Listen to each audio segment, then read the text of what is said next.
Right now, NATO's biggest ever defense exercise is underway in Germany. The drills include 10,000 personnel representing 25 nations. Officials with the alliance say this sends a, quote, clear message that NATO is ready to defend every inch of allied territory. President Biden will also, by the way, today host NATO Secretary Jens Stoltenberg at the White House. And we're happy that he can join us now. Mr. Secretary General, thank you for your time this morning, and we'll get to those drills in just a moment. But if we could begin with the situation in Ukraine as we speak. President Volodymyr Zelensky's chief diplomatic advisor told CNN just yesterday that, quote, the ultimate goal of the counteroffensive campaign is to win back all of the territories, including Crimea. Do you believe that is feasible?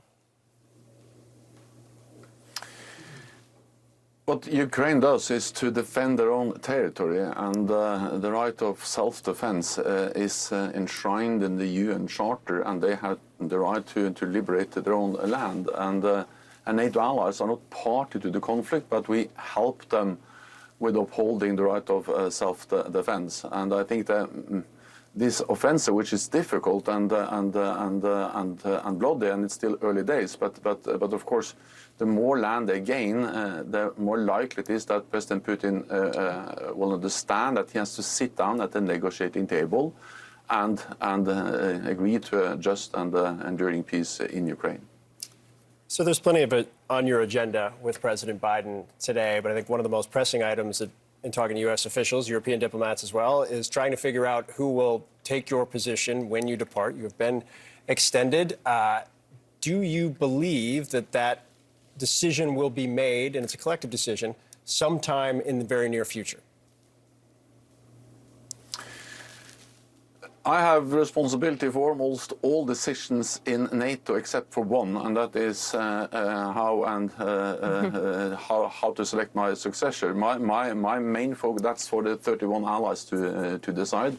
I'm absolutely confident that they will find an excellent successor. My focus now is to lead this alliance until my tenure ends, because we are in the middle of a war in Europe, and we need to support Ukraine, and we need to also ensure that the war doesn't escalate beyond Ukraine and becomes a full-fledged war in Europe. And that's also why it is so important to have military presence, especially in the eastern part of the alliance. We mentioned before bringing you in these really huge drills and NATO exercises that are going on today. Notably, Sweden is involved in those, but Sweden's ascension to NATO has consistently been blocked by Turkey. But you have consistently said that you believe that some of the changes that they've made in their laws to sort of assuage the concerns of Turkey will mean that they will be admitted. Have you had any indication from President Erdogan since being reelected that his position and posture on Sweden has changed? I'm absolutely confident that Sweden will become a full member of the alliance, and they have already come a long way, because last year all allies, also President Erdogan, decided to invite Sweden to become a member, and by giving them what we call the invitee status, Sweden is now already sitting at the NATO table, integrating more and more into NATO military and civilian structures. What remains is the last bit, the formal ratification by all allies of Sweden. I met with Erdogan a few days ago.